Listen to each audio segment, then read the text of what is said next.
Rémi Sarrazin a rencontré la mère de ses enfants, Ariane Carletti, dans le club Dorothée. Pourtant, s'il devait recommencer, il ne participerait plus à ces aventures. Il estime que celle-ci lui a gâché la vie. Les fans du club Dorothée n'oublieront jamais Ariane Carletti, célèbre co-animatrice du programme, décédée à l'âge de 61 ans en 2019, emportée par le cancer.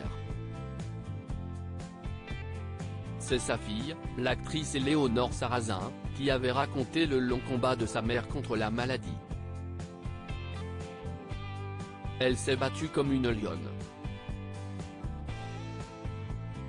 Elle a été super courageuse. Ma mère a affronté des montagnes qui étaient énormes. Elle les a gravies les unes après les autres. C'est juste que la dernière était un peu trop rude. Elle est partie entourée d'énormément d'amour, avait partagé l'actrice de Plus belle la vie.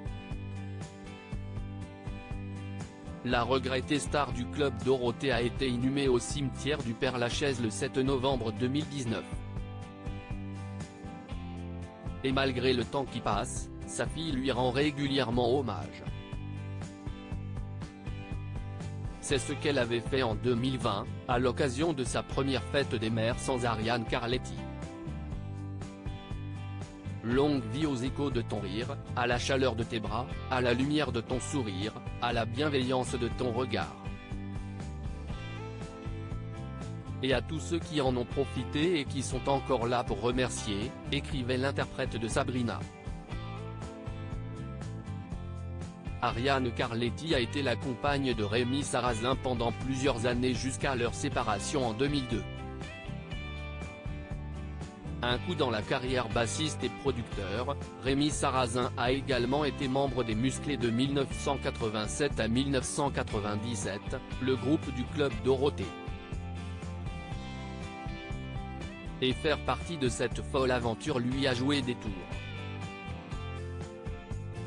Je sais que Mylène Farmer, par exemple, avec qui je devais faire de Bercy, avait répondu, à l'un de mes amis ingénieurs du son lui annonçant qu'elle allait être accompagnée du bassiste de Dorothée, ça m'étonnerait.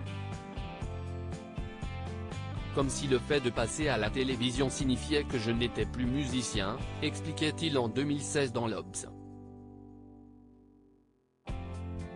Mais au fil des années, Rémi Sarrazin a réalisé que sa carrière de musicien en a pris un sacré coup.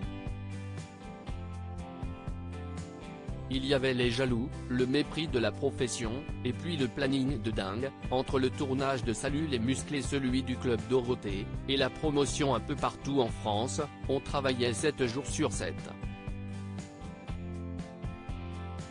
La série était clairement de trop dans mon parcours. Ce qui est certain, c'est que si c'était à refaire, je ne le referais pas, affirmait le papa d'Éléonore et de Tristan. Une aventure dont il aurait aimé, au contraire, n'avoir aucun regret.